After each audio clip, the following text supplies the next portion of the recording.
État de l'Ohio, dans l'est des États-Unis. Nous sommes à Cincinnati, à 400 km de Chicago. Une agglomération de 2 millions d'habitants, typique de ces villes industrielles que compte l'Amérique. Depuis le début de la matinée, à l'hôpital public de la ville, le service des urgences psychiatriques accueille des malades en crise. Comme cette femme dans le couloir. Elle est connue dans le service. Il y a quelques heures, elle s'en est prise aux infirmiers. Je vais tout casser ici, je vous le jure. Ok, d'accord. Elle est bipolaire. Elle alterne des phases de dépression avec des moments de violence aiguë. Le docteur Brian Griffin doit éviter qu'elle ne devienne trop agressive. Il travaille ici depuis 9 ans. En matière de psychiatrie, c'est une pointure. Il va tenter de calmer la patiente. C'est une blague. Je ne sais même pas ce qui ne va pas chez moi. Je comprends, mais vous êtes malade. C'est pour ça que vous n'arrêtez pas de faire des séjours à l'hôpital. Non, c'est faux. Et je n'ai pas fait plusieurs séjours à l'hôpital. Je n'y suis allée qu'une seule fois pendant 1 an. C'est bien le problème. Ce que vous ne comprenez pas, c'est que je traverse quelque chose de difficile. Et je ne peux même pas vous l'expliquer. Regardez où on est, enfin. On est au beau milieu du couloir. Vous ne me proposez même pas d'aller nous asseoir à une table pour écouter ce que j'ai à dire et voir ce qui ne va pas chez moi. Pour éviter le conflit, le docteur la laisse seule un moment. Elle est trop agitée. Je ne me sens pas en sécurité pour discuter dans une chambre avec elle. Elle est vraiment imprévisible. Elle a cassé une caméra de vidéosurveillance ce matin. Et écoutez comme elle crie. Vous devez m'écouter, être un docteur, Griffin. Ok, d'accord. Il faut que vous arrêtiez de jouer avec ma vie, Griffin. Ok. Il faut que vous arrêtiez de jouer avec ma vie. Je suis une citoyenne américaine. La jeune femme a déjà fait plusieurs séjours en hôpital psychiatrique. Elle peut avoir un accès de violence à tout moment. Pour empêcher qu'elle ne s'en prenne à quelqu'un, Brian a appelé 7 infirmiers et 3 agents de sécurité. La procédure peut surprendre, mais dans ces urgences, les médecins ne prennent aucun risque.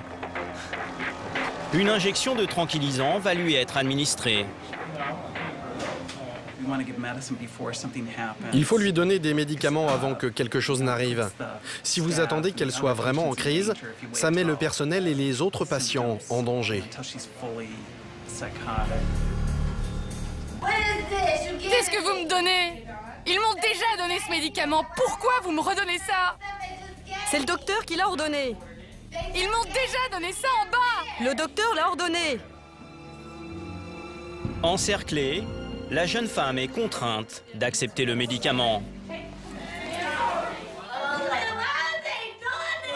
Pourquoi ils me font ça?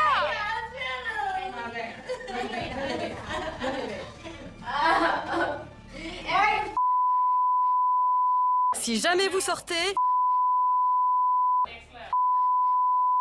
Allez, vous l'emmenez en salle d'isolement. Emmenez-la là-bas. En attendant que le tranquillisant fasse effet, les infirmiers vont prendre une mesure de sécurité supplémentaire. Ils la transportent dans une chambre d'isolement. C'est une pièce spéciale, sans lit ni lavabo, pour éviter qu'elle ne se blesse. La salle dispose d'une caméra vidéo pour la surveiller. Je ne peux pas vous parler. Je n'ai pas le droit de vous parler. Qu'est-ce que tu me veux, toi? La patiente va rester enfermée le temps qu'elle se calme.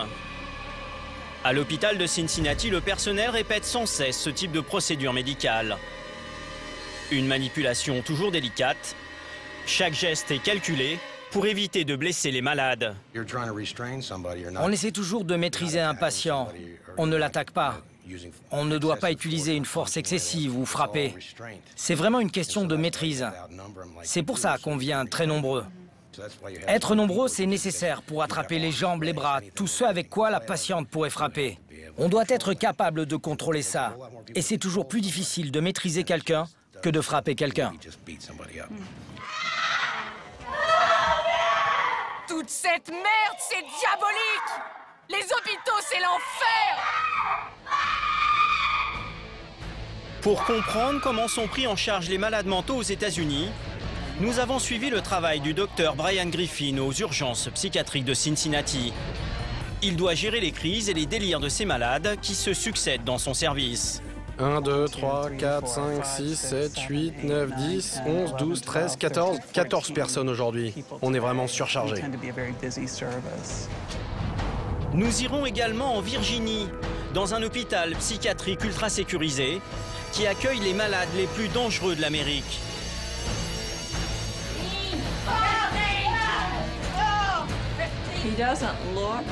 Il a l'air plutôt inoffensif comme ça, mais c'est un ancien boxeur. Donc 2-3 coups de poing et vous êtes par terre. Pour les soigner, Jody, infirmière en chef, applique des méthodes de guérison hors du commun. Mais aux États-Unis, ces soins haut de gamme sont réservés à une minorité. Frappés par des coupes budgétaires draconiennes, beaucoup d'hôpitaux psychiatriques n'hésitent plus à mettre à la rue leurs malades. Résultat, ce sont les policiers qui doivent gérer ces nouveaux SDF. Et parfois, les interpellations tournent à la bavure.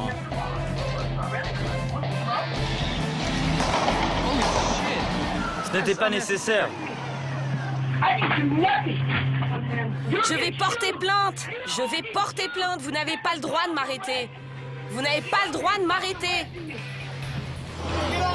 En Californie, l'intervention vire au cauchemar pour un SDF schizophrène. Battu à mort par les forces de l'ordre, il décédera de ses blessures.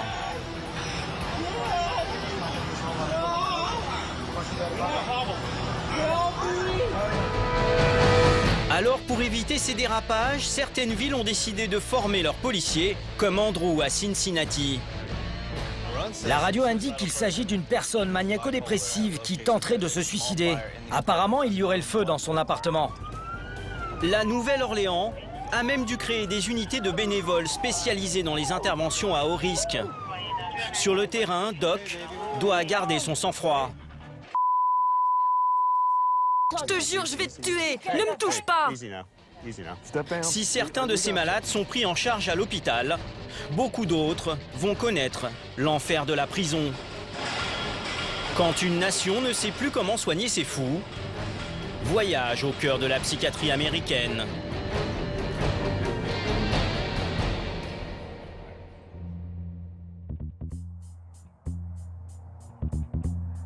Le jour se lève sur Staunton, une petite ville de l'État de Virginie, à 2 heures de route de Washington. C'est dans cette campagne reculée que se trouve un hôpital ultra sécurisé, le Western State Hospital. Derrière ces grillages, plus de 250 patients qualifiés d'ultra dangereux. Des malades mentaux qui ont agressé des infirmiers, d'autres qui ont commis des meurtres. Certains ont déjà fait plusieurs séjours en prison. Bonjour Dolores. Pavillon numéro 5. Il est 7 heures du matin. Pour tous les patients, c'est l'heure du réveil. Un moment particulièrement délicat pour le personnel.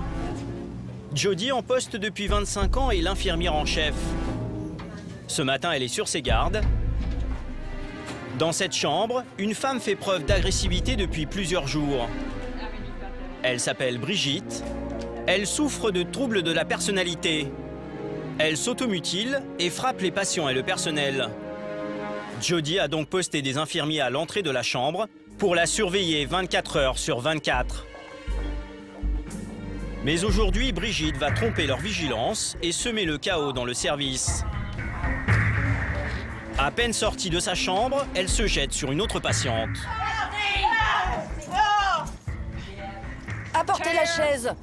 Au sol, la victime est fortement choquée. Mais l'urgence pour Jody, c'est de maîtriser la malade. L'infirmière va utiliser une chaise munie de lanières, spécialement conçue pour immobiliser les patients en crise.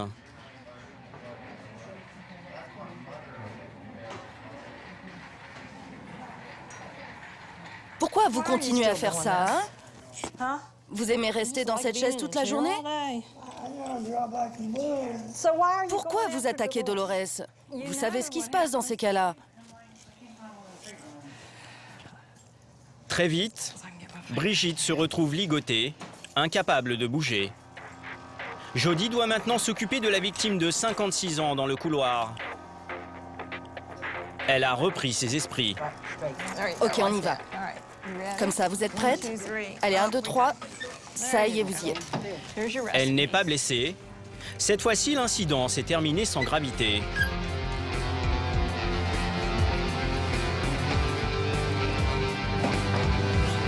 Comme sanction thérapeutique, la femme agressive va rester attachée à la chaise pendant 2 heures.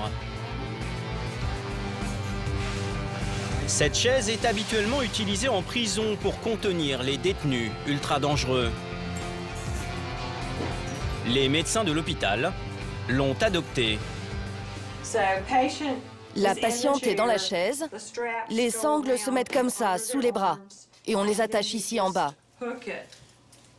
Donc la patiente ne peut pas se balancer comme ça plaque le bassin contre la chaise.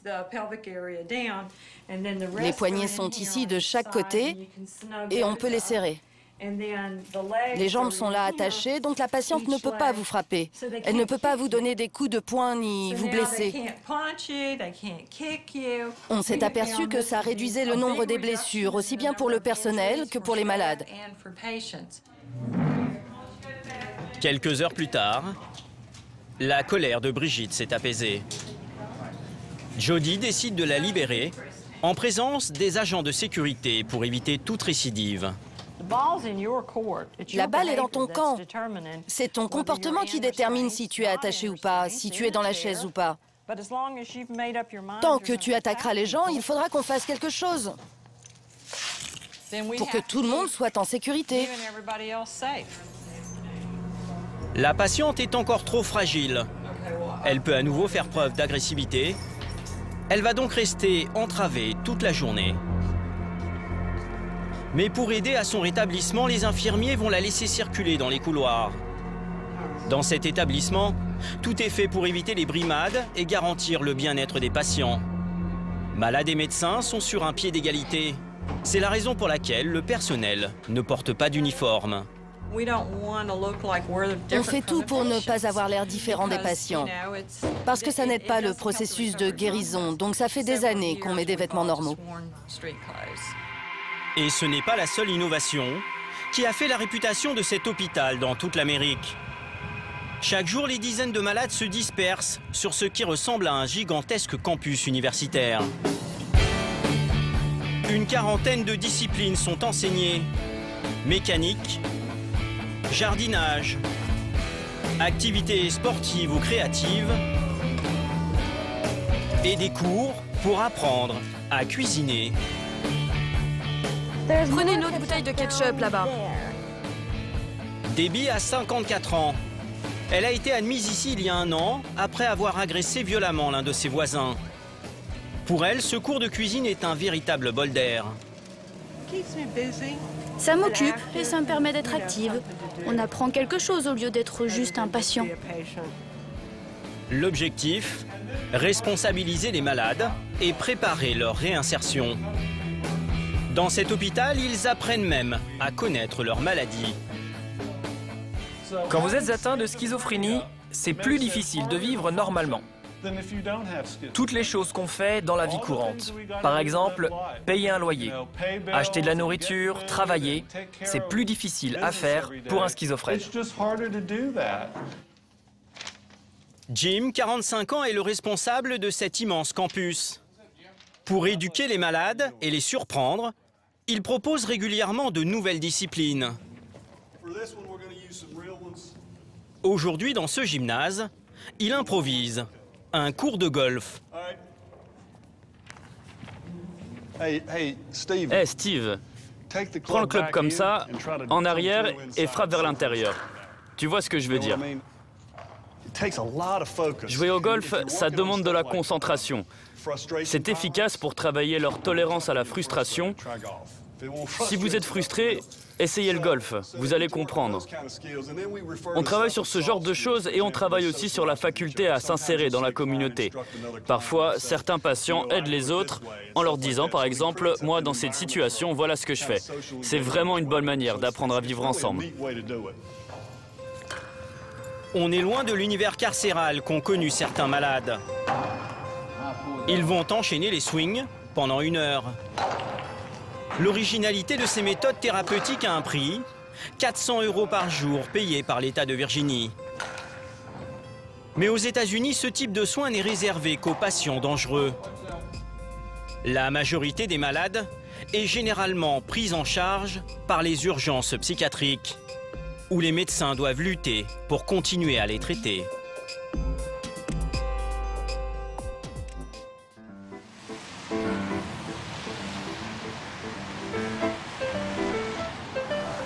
Retour aux urgences de Cincinnati avec Brian Griffin, le docteur en psychiatrie.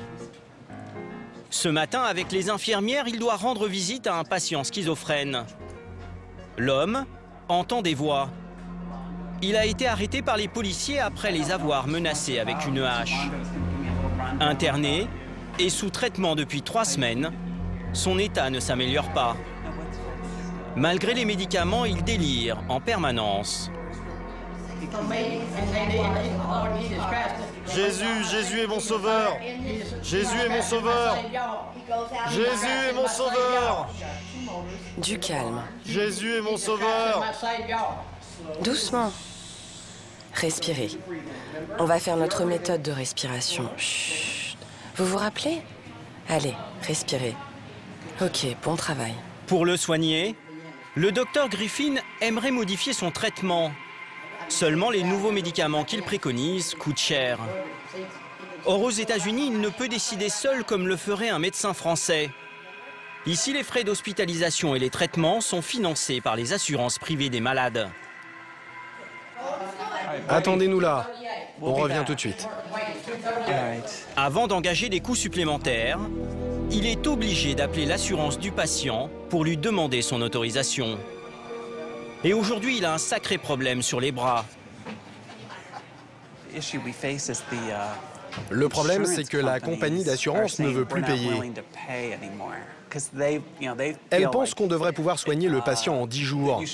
Et elle n'aime pas quand on met en place un premier traitement médical qui ne marche pas. Quand on veut essayer un autre traitement, elle ne veut plus payer. Et elle trouve toutes les excuses possibles et inimaginables pour ne pas dépenser d'argent. Brian et l'infirmière décident d'appeler le représentant de l'assurance, qui pour le moment refuse de payer pour changer le traitement. Nous sommes autorisés à enregistrer une conversation que les hôpitaux américains en général préfèrent cacher. Écoutez, voilà ce qui se passe. Il est schizophrène, il est sous pression, il a des délires religieux, il est désorganisé et il a des hallucinations. Oui, mais ce qu'on s'est dit hier, c'est qu'il n'était plus agressif et qu'il ne risquait plus d'attaquer quelqu'un. Oui, mais il est psychotique. Il ne va pas frapper quelqu'un, mais il a besoin d'être pris en charge. Le ton va très vite monter car le représentant de l'assurance ne veut pas entendre parler d'un nouveau traitement. Mais ça fait déjà 1 mois qu'il est là. Je sais, mais on a mis en place un traitement qui n'a pas marché. Quand vous avez des patients comme ça, il faut s'y reprendre à plusieurs fois avant de trouver le bon traitement, un traitement qu'ils vont tolérer. Non, je suis vraiment désolée, mais je ne suis pas d'accord. Oui, je m'en doutais. On en a parlé hier, je vous l'ai déjà dit. Oui, je vous l'ai dit ce matin. La difficulté, c'est que... Je ne suis pas d'accord, pas question. Je ne prendrai pas de décision. On en a parlé ce matin à la personne qui organise les choses. Oh, je n'y crois pas, elle a raccroché. Il refuse de payer le traitement. C'est typique. Voilà comment ça se passe. Ça marche bien tant que le patient va bien et qu'il ne reste à l'hôpital qu'une petite semaine. Et ça, les patients ne le savent pas. Les gens qui achètent une assurance croient qu'ils sont couverts, mais en fait, ils ne le sont pas. C'est vraiment stressant pour nous. Le docteur Griffin est confronté tous les jours à l'intransigeance des assurances. Heureusement pour ce patient, cet hôpital public va prendre en charge les nouveaux frais médicaux. Mais sur le territoire américain, tous les médecins ne sont pas aussi consciencieux que Brian Griffin. Dans certains États, les hôpitaux n'hésitent pas à jeter à la rue les malades incapables de payer.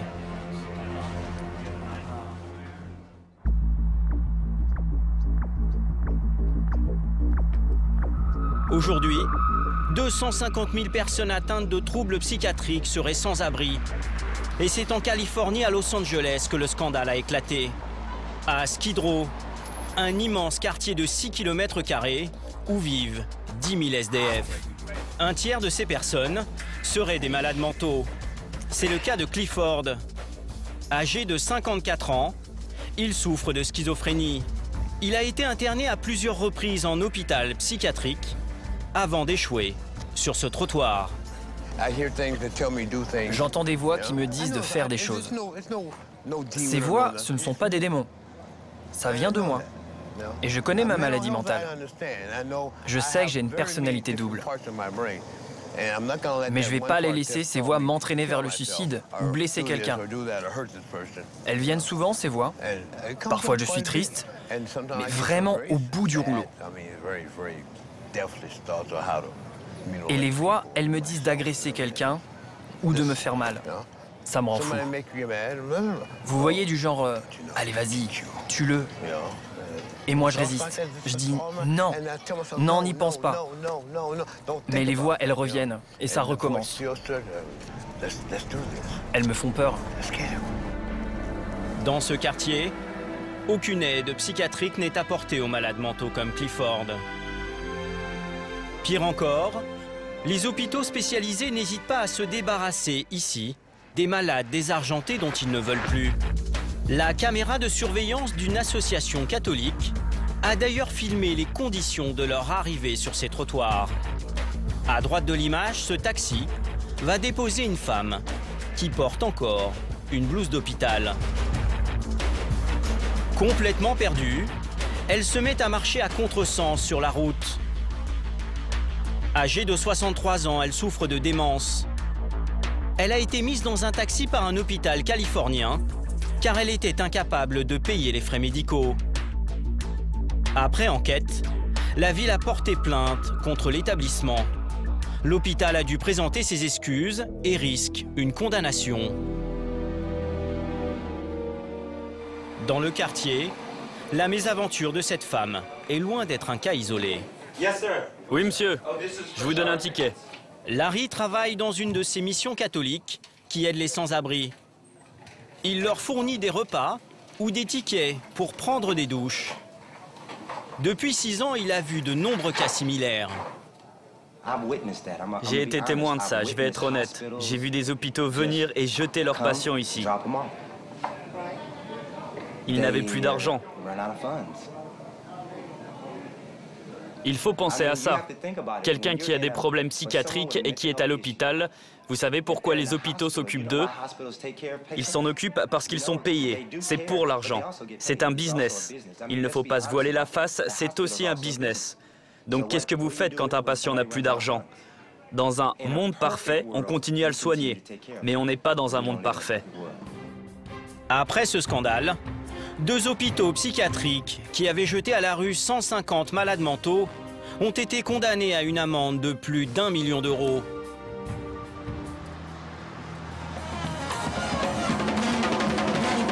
Mais la situation la plus catastrophique, on la trouve à la Nouvelle-Orléans, au sud des États-Unis. Dans cette ville de 300 000 habitants, il n'y a que 60 lits de psychiatrie, 3 fois moins que la moyenne nationale. Alors, avec les moyens du bord, les autorités ont créé une brigade de bénévoles intégrés à la police locale. Chaque jour, Doc et Tom sillonnent la ville pour venir en aide aux malades mentaux qui vivent dans la rue. Au moindre appel radio, ils interviennent. Le code est 103M. C'est un malade mental en crise. Apparemment, c'est une femme afro-américaine. C'est la seule chose qu'on sait pour l'instant. En situation de crise, chaque minute compte. Alors pas de temps à perdre pour ces volontaires. Dans la vie, Tom est directeur de casting. Doc, lui, est un ancien psychologue. Aujourd'hui, il est retraité. À 66 ans, il a souhaité s'engager pour aider les malades mentaux à la dérive. Dans cette ville, je pense que c'est utile, surtout en ce moment. C'est honteux qu'ils aient besoin de nous. Il devrait y avoir de meilleurs services. Comme ça, il n'y aurait plus besoin d'unités de crise comme la nôtre. C'est comme ça. On est obligé d'être là et finalement, on enlève des gens de la rue qui pourraient faire du mal aux autres. Donc je pense qu'on aide vraiment la population. Arrivés sur les lieux, les deux agents retrouvent une patrouille qui a interpellé la jeune femme en crise. Les policiers l'ont menottée et allongée à l'arrière de leur voiture. Comment ça va, madame? Tout va bien? Touchez pas ma tête! Ne touchez pas ma putain de tête! On va vous sortir de là. Vous allez monter dans notre véhicule. On vous emmène à l'hôpital. Qu'est-ce qui s'est passé exactement? Elle était là-bas dans ce quartier et elle mettait des bouteilles de verre sous les pneus des gens. Elle jetait de la nourriture aussi. Doc et Tom la connaissent. Ils l'ont déjà conduite à plusieurs reprises aux urgences psychiatriques. Elle est sans domicile fixe. Un détail attire tout de suite l'attention des policiers. Elle porte encore le pyjama vert de l'hôpital. Elle vient sans doute d'être renvoyée d'un établissement psychiatrique. C'est la troisième fois que je la croise. La première fois, elle me détestait. Ensuite, elle m'aimait. Cette fois-ci, c'est encore différent. Elle a tout un passif avec nous. Elle est schizophrène. Allez, on y va, madame. Tout va bien, on y va. Tout va bien. Ça y est. Vous êtes OK, madame? OK, on va aller dans notre camion. Vous êtes d'accord? Avant de la ramener aux urgences, Doc et Tom vont l'attacher avec une ceinture de contention habituellement utilisée en psychiatrie. Une mesure de précaution car elle est connue pour être violente. OK, vas-y, c'est bien. Je te jure, je vais te tuer! Ne me touche pas! Du calme, ça suffit. Du calme, c'est bon. Ne me touche pas! Oh, ne crachez pas, s'il vous plaît. Madame, je vais vous mettre un drap autour de la figure. Vous connaissez le truc, hein? Il faut que vous arrêtiez ça. Vous ne voulez pas de ça, n'est-ce pas?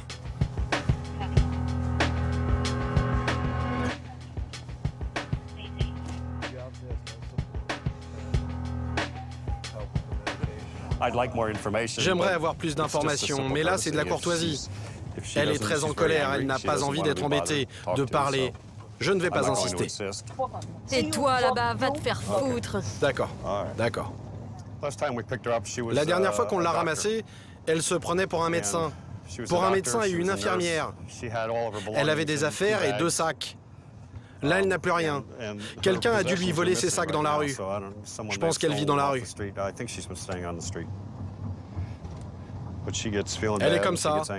Parfois, elle ne se sent pas bien, elle se met en colère et devient véhémente. Elle insulte et crache. Apparemment, elle n'a jamais été correctement soignée. Le voyage se termine une nouvelle fois aux urgences psychiatriques de la Nouvelle-Orléans. Allez, venez, madame.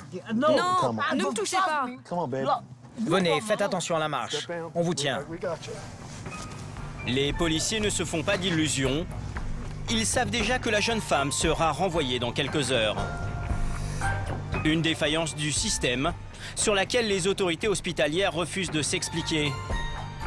Nous ne serons pas autorisés à filmer dans l'établissement. Pour Doc et Tom, c'est un éternel recommencement. Chaque mois, ils ramènent ici plus de 200 patients et ça ne risque pas de s'arranger. Les autorités de la Nouvelle-Orléans ont annoncé aux hôpitaux psychiatriques une nouvelle coupe budgétaire de 10 millions d'euros. Demain matin, probablement vers 10 h, elle sera à nouveau dehors sous la pluie. Elle n'a pas d'endroit où aller. Elle retournera certainement là où sont ses affaires, si elles n'ont pas été volées. Et ça continuera comme ça, indéfiniment. C'est la tragédie. Sur le plan économique, on se mord la queue. On les emmène sans cesse aux urgences. Les scanners, les tests qu'ils font à chaque fois, ça coûte cher. Si un établissement pouvait les accueillir sur une longue durée, ça coûterait moins cher. Mais c'est comme ça. À cause des coupes budgétaires, comme dit Doc, on se contente de les ramasser quand ils sont en crise. Avec ses auxiliaires de police bénévoles et motivés, la plupart des interventions se passent bien. Mais aux États-Unis, le face-à-face entre policiers et malades mentaux tourne parfois au drame. Je n'ai rien fait, je vais porter plainte. Je vais porter plainte. Le passager d'un bus en Californie a filmé l'interpellation musclée d'une femme SDF maniaco-dépressive. Devant l'agressivité de la malade, les policiers ont perdu leur sang-froid.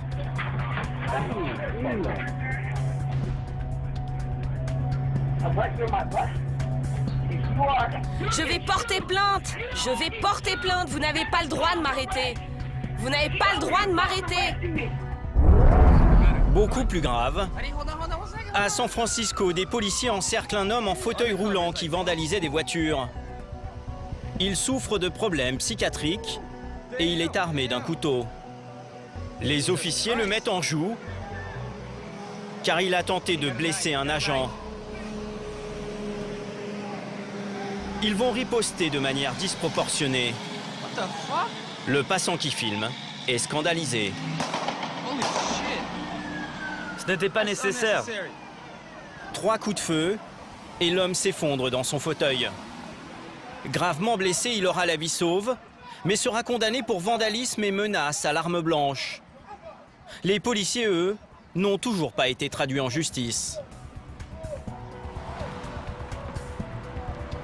À 600 km de là, un autre schizophrène SDF a été victime de policiers brutaux et incompétents. Son histoire a ému toute l'Amérique. Kelly Thomas avait 37 ans. Un soir d'été, il a été battu à mort sur cette place par des policiers.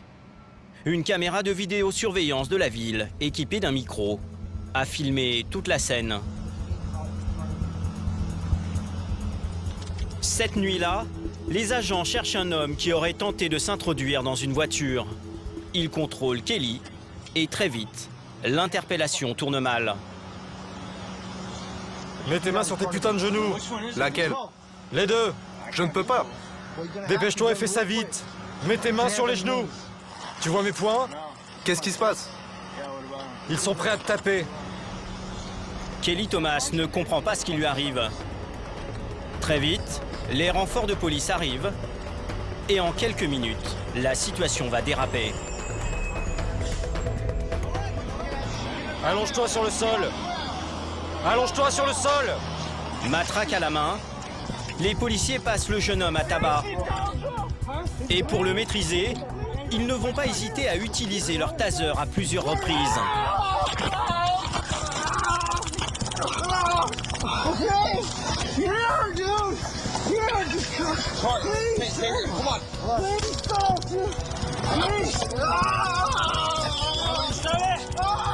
Une véritable scène de torture qui se déroule devant des riverains choqués. Sur une autre vidéosurveillance enregistrée dans un bus à proximité, certains passants commentent la scène avec horreur. Mais qu'est-ce qui s'est passé? Les flics tabassent ce pauvre gars là-bas. Il y a plein de flics. Mais pourquoi? Je n'en ai aucune idée. Je ne sais pas ce que le type a fait. Il lui tire les cheveux, il le tabasse. Vraiment? Ouais, il y a plein de sang. Oh mon Dieu. Il l'électrocute. Oh mon Dieu. Oh mon Dieu, ça fait peur. Ouais, il le tabasse. Pourquoi ils font ça? Il est mort? Il est à moitié mort.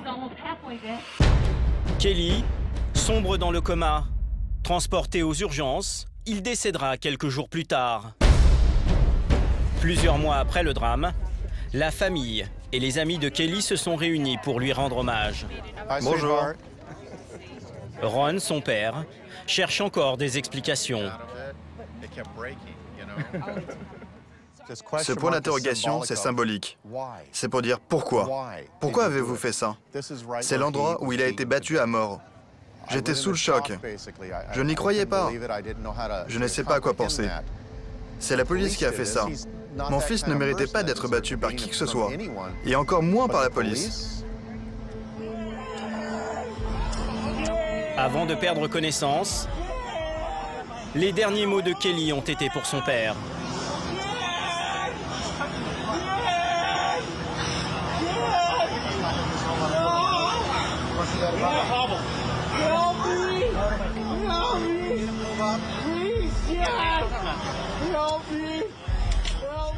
Sur la vidéo, on l'entend crier « Dieu, Dieu, aide-moi, Dieu ».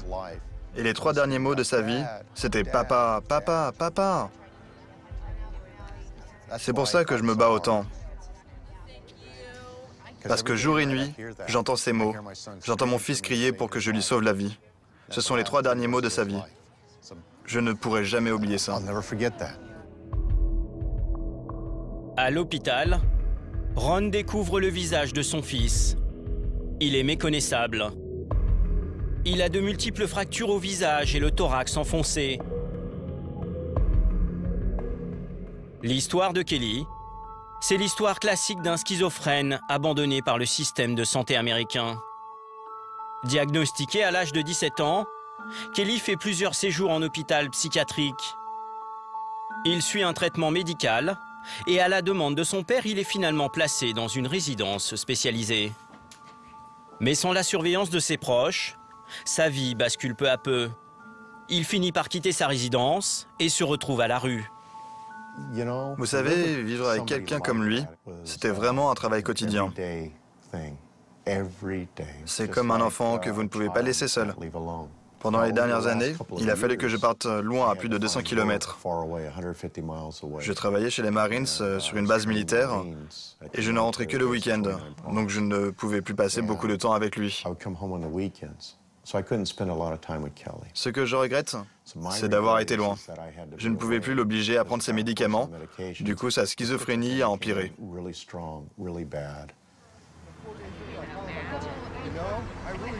Aujourd'hui, le père de Kelly se bat pour faire de la mort de son fils un symbole. Il a porté plainte contre les policiers. Son combat a relancé le débat sur l'entraînement des officiers. Désormais, dans la plupart des États, les agents sont formés à l'académie de police pour appréhender les personnes souffrant de troubles psychiatriques.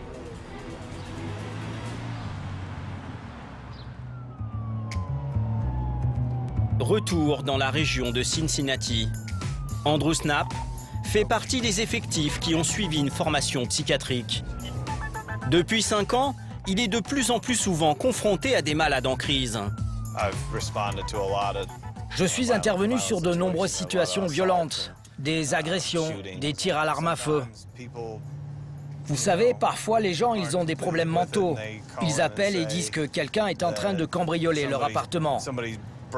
Et quand vous arrivez sur place, vous vous rendez compte qu'ils ont simplement une hallucination. On a beaucoup de schizophrènes et de personnes qui menacent de se couper les veines, ce genre de choses. Mais les 3/4 du temps, c'est juste pour attirer l'attention. Sur sa radio, un nouvel appel d'urgence. Ok, ça y est, colère explosive. Apparemment, quelqu'un qui n'a pas pris ses médicaments. C'est un jeune de 15 ans qui a un couteau mais qui l'aurait jeté. C'est un cas typique pour nous.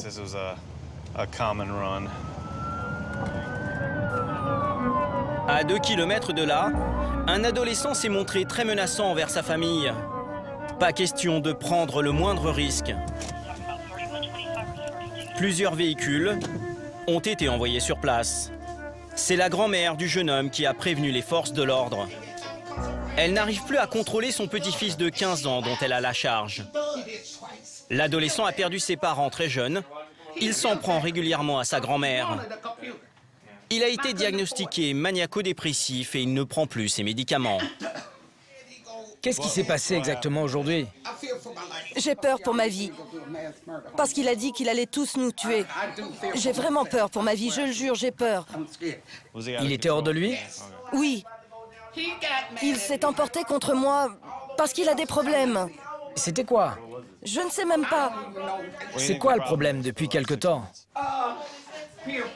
Il est sous pression et il traîne avec des jeunes de 20 ans, 22 ans. Il l'entraîne. Il a volé des choses avec eux. Des CD, par exemple. Le jeune garçon s'est battu dans la maison avec plusieurs membres de sa famille. Ce matin, il les a même menacés avec un couteau. Il est à cran. Alors, pour faire baisser la tension, les policiers vont faire preuve de beaucoup d'attention à son égard. Ma grand-mère s'est mise à crier contre moi en disant qu'elle préférait que je ne sois jamais né. Elle aurait aimé ne jamais me connaître. C'est la seule personne que j'ai dans ma vie et elle me dit ça. Ça m'a vraiment blessé au plus profond de moi. Et donc j'ai répondu des trucs. Elle a encore dit qu'elle aurait aimé ne jamais me connaître. J'ai dit que j'allais quitter la maison car c'est ça qu'ils veulent tous. Dis la vérité. Mon fils a essayé de le maîtriser, mais il l'a fait tomber. Ok. Oui, parce que j'essayais de me protéger. Il est venu et a mis ma vie en danger. Non, il n'a pas fait ça. Il m'a pris à la gorge, il m'a étranglé. Il m'a donné un coup de poing à l'estomac. C'est faux, il n'a pas fait ça. Ok, ça va. Il ment, il vous dit que ce que vous voulez entendre. Ce garçon a complètement perdu la tête. Vous voulez qu'on fasse quoi? Je veux l'emmener à l'hôpital pour enfants. Je crois qu'il a vraiment besoin d'être interné. D'accord. Vous y êtes déjà allé? Oui, il dit qu'il ne veut pas y retourner, mais je pense qu'il doit y aller. Les agents ont pris la peine d'écouter toute la famille pendant une demi-heure. Ils vont maintenant conduire l'adolescent à l'hôpital psychiatrique pour enfants. La décision est particulièrement douloureuse pour la grand-mère. Mais elle n'a pas vraiment le choix. Il a été tellement rebelle durant les 6 derniers mois. Vous savez, il vient quand il veut. Il sort pour fumer de la marijuana, des cigarettes. Il traîne avec les jeunes de 20 ans. Il vole. Je ne peux plus supporter ça. Je suis fatiguée, je suis vraiment fatiguée. J'en ai marre de pleurer. Je ne veux plus pleurer. J'espère qu'il va trouver de l'aide. Andrew et ses collègues ont géré la situation avec calme, comme ils l'ont appris en formation. Cette mission à peine terminée, l'agent fonce vers un cas beaucoup plus grave.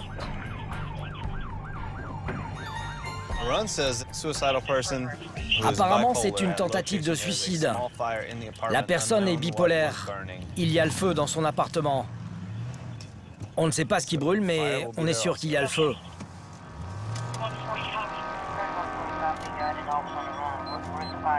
Plusieurs camions de pompiers sont arrivés sur les lieux pour éteindre l'incendie qui a démarré dans une maison. L'officier Andrew sécurise la zone. Au bas des escaliers, voici la jeune femme qui a mis le feu chez elle. Les agents pensent qu'elle a tenté de se suicider. Elle est aussi maniaco-dépressive. Compte tenu de la gravité des faits, l'hôpital psychiatrique a dépêché sur place cette infirmière pour tenter d'engager le dialogue. Qu'est-ce que tu as fait pour allumer ce feu? Je ne vois pas ce que tu veux dire. Arrête de te moquer de moi. Elle a dit quoi? Je viens de lui demander ce qu'elle a fait pour allumer ce feu et avec un grand sourire, elle vient de me répondre. Quoi? Qu'est-ce que tu veux dire? Non, c'est pas ça que je veux dire. Tu as mis le feu à quelque chose? Sur une plaque de cuisson? Est-ce que la graisse a pris feu en faisant le repas? Autour de la poêle, par exemple? Elle me dit que la prochaine fois, elle fera un plus gros feu. Ok, je vais vous dire ce qui s'est passé. Ok, vas-y. J'ai jeté mes affaires un peu partout dans la pièce. Ensuite, j'ai mis le feu à des feuilles de papier. J'ai jeté de l'essence dessus et j'ai laissé ça flamber. Un acte intentionnel qu'elle est incapable d'expliquer. En pleine crise, la jeune femme s'est également tailladé les bras avec un rasoir.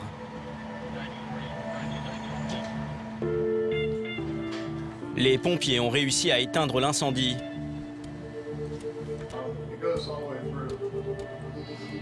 L'appartement était en bordel, c'était déjà comme ça quand on est arrivé. Pendant l'incendie, elle était ici, à l'intérieur du placard, recroquevillée sur le sol. C'est dans la cuisine que la jeune femme a allumé le feu.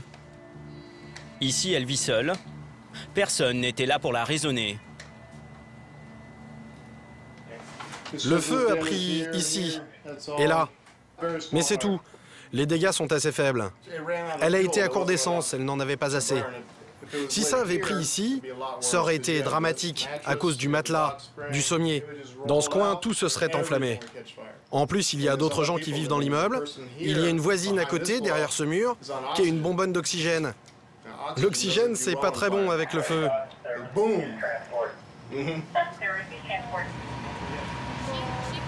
La jeune femme finit par avouer aux enquêteurs qu'elle ne prend plus ses médicaments depuis plusieurs mois.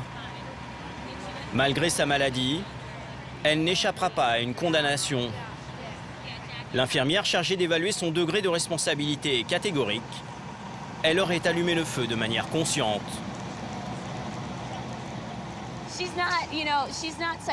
Je ne pense pas qu'elle soit dans un état délirant. Ce n'est pas comme si le feu avait été allumé par quelqu'un en état de crise psychotique. Elle a des problèmes psychiatriques, elle a un passif, mais elle est consciente. Il y a une grande différence avec quelqu'un qui allume un feu parce qu'il est en état de crise ou qui perd les pédales, par exemple. Là, c'était intentionnel. Elle dit même qu'elle n'avait pas réellement l'intention de se suicider. Quant aux blessures qu'elle a sur ses poignets, elles sont superficielles. Un simple bandage a suffi pour la soigner.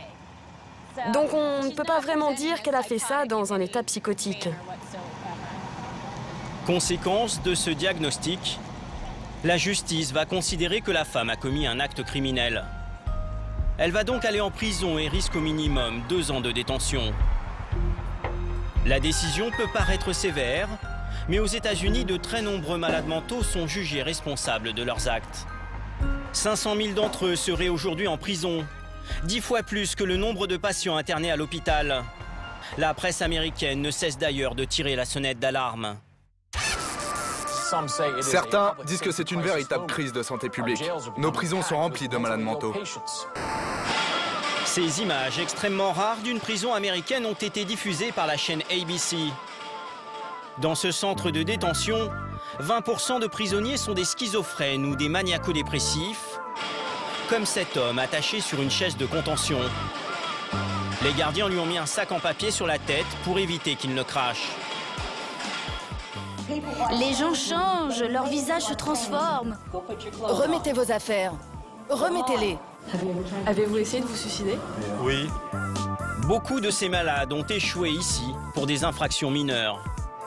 La situation est ingérable car les gardiens ne sont pas formés pour les prendre en charge. Mais aux États-Unis, il y a un établissement où la situation est encore plus critique.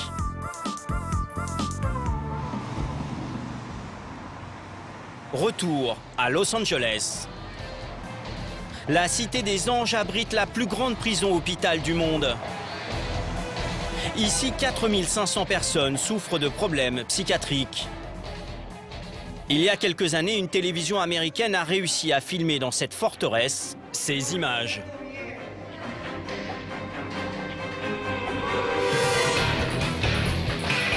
Des soupçons de maltraitance pèsent sur cet établissement, au point que le FBI a déclenché une enquête. Une association s'est donc mobilisée pour faire sortir ceux qui n'ont rien à y faire. Regarde mon bras. L'autre jour, je me suis tailladé les veines. C'est au tribunal de la ville que le sort de ces malades se joue. James Collet est travailleur social. Il vient ici chaque semaine pour faire sortir les malades de l'enfer de la prison-hôpital. Ce jour-là, il attend une décision de justice qui pourrait changer la vie d'un homme atteint de schizophrénie.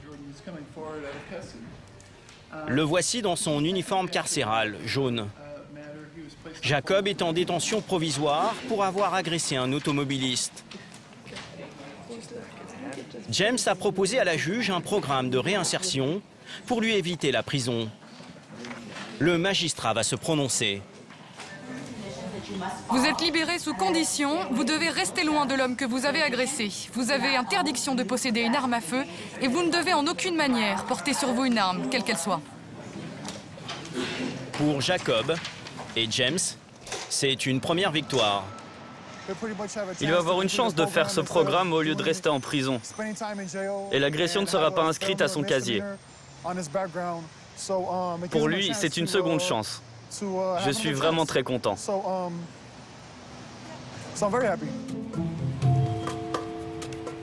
Quelques jours plus tard, nous retrouvons James dans l'immense prison-hôpital où est détenu Jacob.